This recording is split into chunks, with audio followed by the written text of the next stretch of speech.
Imagine uma grande sala. Não há portas, não há janelas.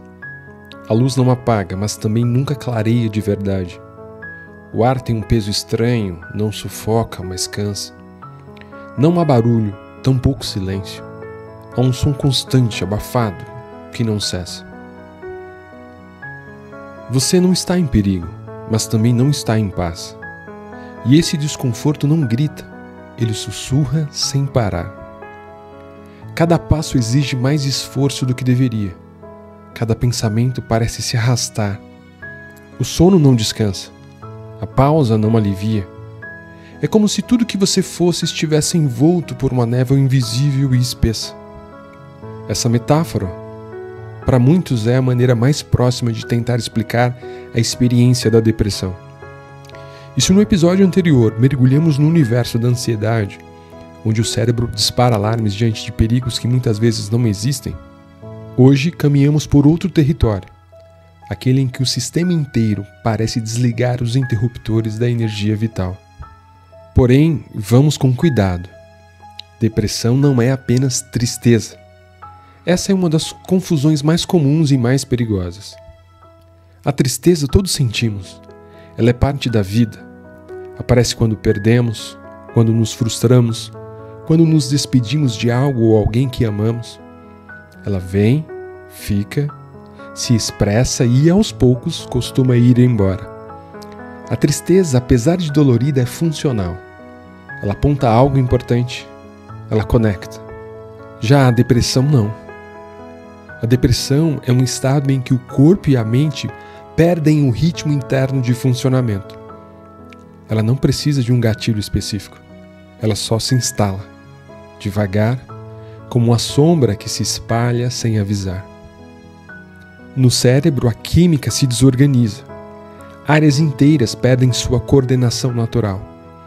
A amígdala, que deveria apenas sinalizar perigo, permanece ativada, como se o mundo estivesse sempre carregado de ameaça e dor. O córtex pré-frontal, responsável por regular emoções, planejar o futuro, tomar decisões, fica lento, sem brilho. O hipocampo, centro das memórias, perde volume funcional. A serotonina, dopamina e noradrenalina, substâncias fundamentais para a sensação de prazer, motivação e bem-estar, caem drasticamente. É como se o cérebro, sem combustível emocional, entrasse em modo de sobrevivência crônico. E tudo muda. Tudo mesmo. O que antes dava alegria, agora não causa nada. O que antes gerava prazer se torna indiferente. As cores do mundo perdem intensidade. As pessoas parecem distantes. O próprio corpo deixa de cooperar. O apetite muda, o sono se rompe, o movimento exige demais. Mas talvez o golpe mais cruel da depressão esteja na forma como ela altera a percepção de si. Não é só tristeza. É um pensamento corrosivo que sussurra o tempo todo. Você não vale nada, você não é suficiente e você nunca vai melhorar. E o mais brutal é que esse pensamento, para quem está dentro da depressão, parece verdade. Não é exagero, não é drama. É uma convicção silenciosa, mas enraizada. Os erros do passado ganham um peso que paralisa. O presente parece um lugar sem saída. E o futuro? O futuro simplesmente deixa de existir. É nesse ponto que nasce o risco mais grave. A ideia de que acabar com tudo é mais fácil do que seguir. Não porque se queira morrer, mas porque você não vê saída para continuar vivendo assim. E é aqui que precisamos falar com toda a clareza possível. Depressão não é frescura.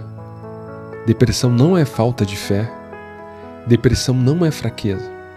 Depressão é uma doença.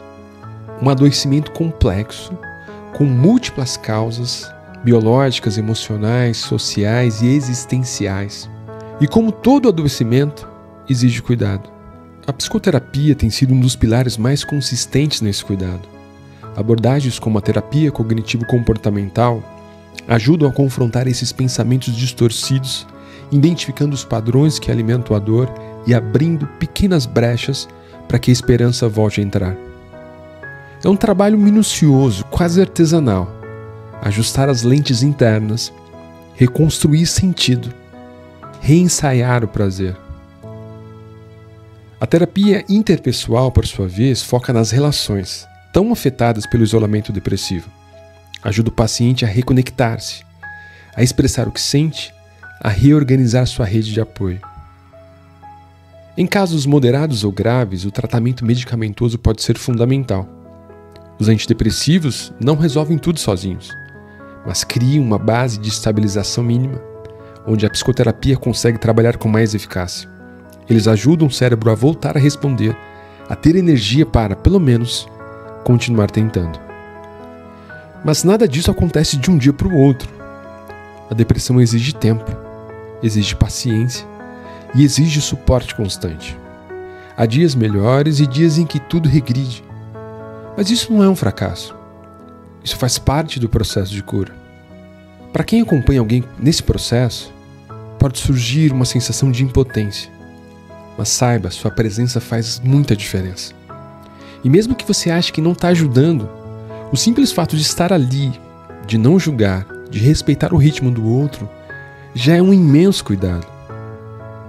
A depressão nos ensina a força que somos profundamente humanos e profundamente interdependentes. Ela revela que nossa mente é feita de muitas camadas e que algumas delas, quando feridas, gritam em silêncio. Mas mesmo o silêncio mais denso carrega um pedido de escuta. E às vezes, o que mais cura não é a resposta certa, mas a presença que não desiste. É um momento difícil que merece cuidado, não julgamento. Se você está passando por isso, saiba, você não está só. Não é fraqueza, não é falha.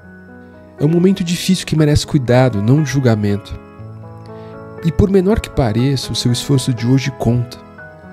E o simples fato de você continuar, estar aqui ouvindo, tentando, respirando, já é um gesto enorme de coragem.